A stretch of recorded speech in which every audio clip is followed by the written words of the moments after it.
परम शांति। आज हम कर्म के ऊपर बात करेंगे कि हमारे कर्म श्रेष्ठ हैं या हमारा भाग्य श्रेष्ठ है, और हमारा भाग्य कैसे बनता है। तो हमारा भाग्य कर्मों से बनता है। अगर हमारे कर्म अच्छे हैं तो हमारा अच्छा भाग्य बनेगा। संचित कर्मों से ही इंसान का जन्म होता है। कोई धनवान के घर में और कोई गरीब के घर में जन्म लेता है। कोई अंधा बनता है, कोई लूला लंगड़ा होता है, तो वो उसके भूतकाल में किए हुए कर्म ही उसके लिए जिम्मेदार होते हैं। अच्छे कर्मों से हमें अच्छे घर, अच्छे संस्कार वाले भाई बहन, दादा दादी, अच्छे दोस्त, अच्छा संस्कार वाला परिवार हमें मिलता है। जैसे कि अच्छे कर्मों वाला मनुष्य अच्छे समृद्ध परिवार में जन्म लेता है, लेकिन उसकी बुद्धि भगवान को मानने वाली सत्व प्रधान बुद्धि है, तो वो और अधिक धन और अच्छा भाग्य बना सकता है। वो अपने धन को और अच्छे कार्यों में, पुण्य के कार्यों में, किसी को आवश्यकता अनुसार सहयोग करने में, अगर किसी को ज़रूरत है तो उसको सहयोग करेगा, दान करेगा, पुण्य करेगा, किसी को खाना खिलाएगा, किसी भी तरीके से सहयोग करने के लिए वो हर समय तत्पर रहेगा। तो वो अगर ऐसे काम करता है तो उसके पुण्य का खाता बहुत अधिक बढ़ता है। भगवान धन इसीलिए देता है कि इंसान अच्छे कर्म करे। भगवान भी ये देखना चाहता है कि हमने इसे धन दिया है, इस धन को किस कार्यों में खर्च करता है। तो अगर इंसान अपने धन को अच्छे कार्य में खर्च करेगा तो उसके पुण्य का खाता बहुत अधिक बढ़ जाएगा।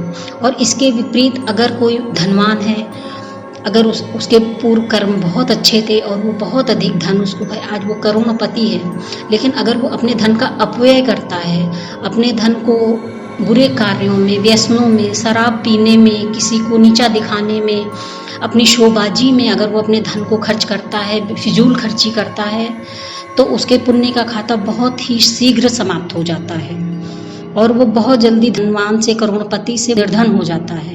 तो फिर वो कहता है कि भगवान हमारे साथ ऐसा क्यों हुआ।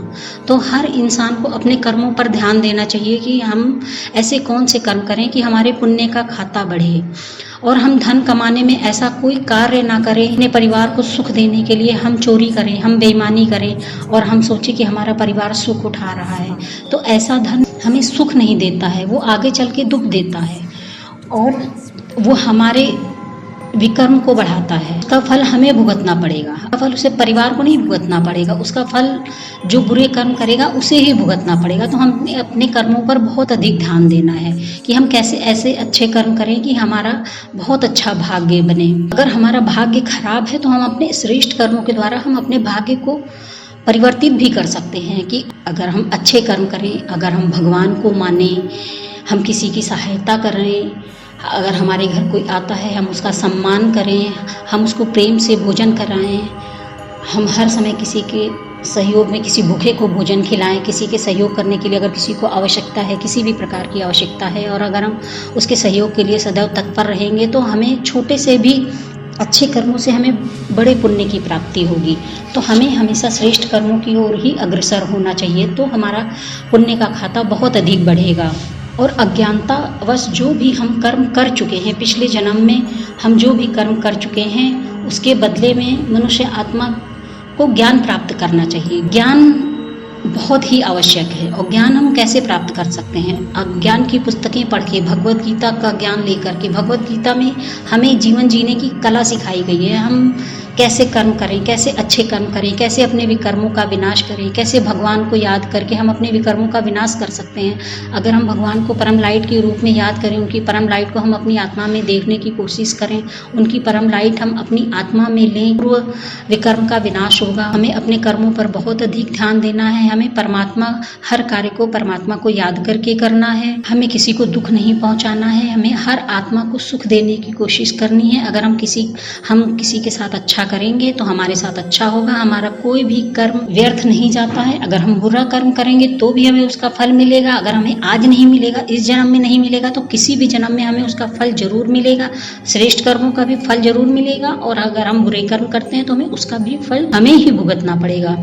तो हमें हमेशा श्रेष्ठ कर्म करना चाहिए, श्रेष्ठ कर्मों की ओर अग्रसर होना चाहिए, दूसरों को सुख पहुंचाना चाहिए, हमें बड़ों को सम्मान करना चाहिए, हमें ज़्यादा शोबाजी में नहीं पड़ना है। हम सोचते हैं कि हमारे सोच से हमारा कर्म नहीं बनता है। लेकिन अगर हम बुरा कर्म करते हैं तो भी हम अपने मन में कई बार सोचते हैं और वो भी हमारा कर्म रिकॉर्ड होता है। अगर हम अच्छे कर्म करते हैं तो उसके बारे में भी हम अपने मन में कई बार सोचते हैं।